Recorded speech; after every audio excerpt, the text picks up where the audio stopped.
नमस्कार दोस्तों, 18वीं लोकसभा के लिए भारत में चुनावी प्रक्रिया चल रही है। प्रधानमंत्री नरेंद्र मोदी तीसरी बार सत्ता में आने का दावा ठोक रहे हैं। कहते हैं अब की बार 400 पार। लेकिन विपक्ष प्रधानमंत्री नरेंद्र मोदी पर लोकतंत्र की हत्या कर तानाशाही करने का आरोप लगा रहा है और दावा है कि अब की बार भाजपा 400 हार। ज्यादा से ज्यादा ये मेरा क्या कर लेंगे भाई?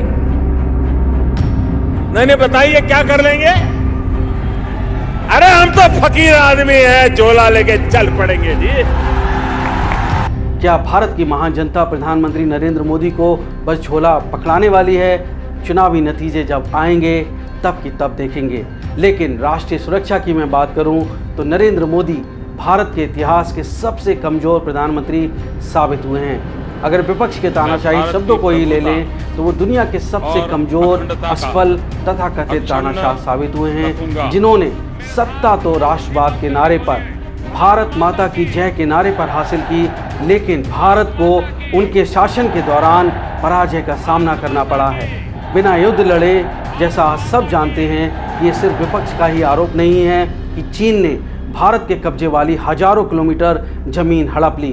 विपक्ष में रहते समय कांग्रेस सरकार पर इंच इंच जमीन कब्जा करने का आरोप लगाने वाली बीजेपी प्रधानमंत्री पर आरोप है कि उन्होंने कांग्रेस के समय के इंच इंच की इतर किलोमीटर बाय किलोमीटर जमीन चीन को दे दी। और अब उनका दूसरा टर्म कार्यकाल जब खत्म होने जा रहा है, प्रधानमंत्री नरेंद्र मोदी को दुश्मन को लाल आंख दिखाने वाली गारंटी खोखली साबित हुई है। 10 साल के मोदी के शासन में जिस विपक्ष जिसे कुशासन कहता है, अगर आप मुड़कर देखें तो मोदी सबसे डरे हुए प्रधानमंत्री साबित हुए। और भारत की सरजमी को जान देकर या जान लेकर रक्षा करने वाली भारतीय सेना आज दुश्मन की आंख में आंख डालकर या उसे सीमा से खदेड़ने के बजाय अपनी ज़मीन से बाहर चले जाने की लिटरली गुहार लगाती दिख रही है। लेकिन चीन की सेना टस से मस नहीं हो रही। तथाकथित मिलिट्री डिप्लोमेसी के नाम पर दुश्मन को सबक सिखाने की बजाय military delegation talks, station commander level talks या मिलिट्री कमांडर लेवल टॉक्स भारतीय सेना सरकार के कहने पर दुश्मन चीन से कर रही है। आगे मैं डिटेल में बात करूं, मैं पूछना चाहता हूं कि अगर पाकिस्तान की सेना भारत की सीमा में घुसकर कब्जा कर ले तो क्या भारतीय सेना पाकिस्तानी सेना से बातचीत करेगी या उन्हें अपनी सीमा से खदेड़ेगी? या दुश्मन से भारतीय सेना बातचीत करेगी, लेकिन चीन को लाल आंख दिखाने की बजाय दुहाई दी जा रही है कि वहाँ तो कोई सीमा में घुसा ही नहीं और ना कोई घुसा है। Is Prime Minister ducking the question of Chinese intrusion, or is there a larger unexposed truth behind PM Modi's statements? 15-16 जून की रात गलवान वैली में भारत माता के वीर 20 सपूतों को मातृभूमि की रक्षा करते हुए शहादत के बाद प्रधानमंत्री नरेंद्र मोदी का बयान अगर आप सुनेंगे और उसके बाद चीन पर ऑल पार्टी मीटिंग के बाद का बयान सुनेंगे तो आप अभी तक हैरान हो रहे होंगे कि आखिर प्रधानमंत्री नरेंद्र मोदी चीन को लेकर गर्म होने के बजाय आखिर नरम क्यों हैं? चाहे स्थिति कुछ भी हो, परिस्थिति कुछ भी हो,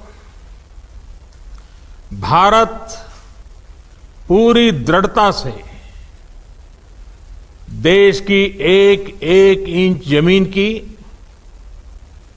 देश के स्वाभिमान की रक्षा करेगा। हमारे लिए भारत की अखंडता और संप्रभुता सर्वोच्च है और इसकी रक्षा करने से हमें कोई भी रोक नहीं सकता।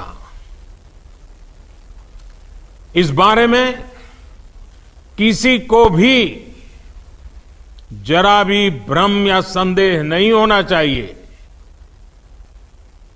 भारत शांति चाहता है, लेकिन भारत उकसाने पर हर हाल में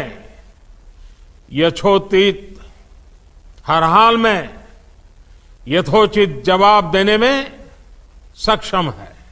साथियों, पूर्वी लद्दाख में जो हुआ उसको लेकर आपने रक्षा मंत्री जी और विदेश मंत्री जी को सुना भी और प्रेजेंटेशन को भी देखा। न वहां कोई हमारी सीमा में घुस आया है, न ही कोई घुसा हुआ है, न ही हमारी कोई पोस्ट किसी दूसरे के कब्जे में है। लद्दाख में हमारे 20 जाबाज शहीद हुए, लेकिन जिन्होंने भारत माता की तरफ आंख उठाकर देखा था, उन्हें वो सबक सिखा कर गए हैं। उनका ये शौर्य, ये बलिदान हमेशा हर भारतीय के मन में अमिट रहेगा। क्या प्रधानमंत्री मोदी चीन की बड़ी सेना से डरे हुए हैं, या खुद को मोदी का विदेश मंत्री होने का घमंड करने वाले भारत के विदेश मंत्री एस जयशंकर को आपने सुना था कि क्या भारत जैसी छोटी अर्थव्यवस्था को चीन जैसी बड़ी अर्थव्यवस्था से युद्ध करने का जोखिम मोल लेना चाहिए? जब उनसे पूछा गया कि आपने भारतीय जमीन चीन को दे दी, तो उन्होंने सवाल उठाया कि 1962 के युद्ध में जमीन किसने चीन को दी? जवाब में आप भी सोचेंगे कांग्रेस की सरकार ने। सही है, लेकिन चीन ने वो जमीन जंग में हथियारों के बल पर जीती थी, जबकि मोदी के प्रधानमंत्री रहते चीन ने बिना युद्ध लड़े ही कब्जा कर लिया, और 4 साल बाद भी सिर्फ बातचीत हो रही है। याद रखिए कि ये जो चाइनीज़ इंट्रूजन है, ये मोदी साहब के सत्ता में रहने के 6 साल के बाद इंट्रूजन हुआ, और मोदी चाहते तो भारत की कमज़ोर सीमा पर अपने सैनिक पहले से ही तैनात कर सकते थे। और एक और खुलासा मैं बाद में करूंगा। सबसे बड़ी बात है कि अब तो 4 साल भी गुजर चुके हैं और चीनी सैनिक भारत की सीमा से खदेड़े नहीं गए हैं। तो भारत चीन सीमा विवाद सुलझाने के लिए 1962 युद्ध के बाद पहली बार राजनयिक बातचीत दिसंबर 1981 में शुरू हुई। पहले India China joint working group और फिर 2012 में working mechanism for consultation and coordination शुरू हुआ। सीमा विवाद सुलझाने के लिए अब तक WMCC की 29 मीटिंग्स हो चुकी हैं, और आखिरी मीटिंग इसी साल 27 मार्च को हुई है। गलवान वैली की घटना के बाद से ही अब तक अकेले 15 WMCC मीटिंग्स हो चुकी हैं। मीटिंग्स पर मीटिंग्स, बस टाइम पास हो रहा है, भारत माता करा रही है। सबसे बड़ी बात है कि देश की रक्षा के लिए हथियारों के बल पर देश की रक्षा के लिए सेना में भर्ती होने वाले फौजियों को भी दुश्मन से लड़ने का आदेश देने की बजाय कागज कलम लेकर मीटिंग्स करने को कहा जा रहा है। मीटिंग्स हो रही हैं, अब तक 21 तो कमांडर लेवल की मीटिंग्स हो चुकी हैं। नतीजतन चीन और भारत की सेना महज 4 पॉइंट्स पर पीछे हटी, लेकिन आरोप है हजारों स्क्वायर किलोमीटर की ज़मीन पर चीन की सेना अभी भी मौजूद है और जंगी बेड़ों के साथ यथास्थिति बनी हुई है।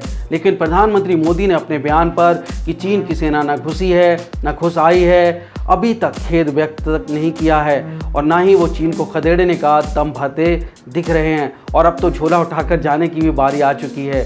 तो मोदी तानाशाह कहाँ से हुए?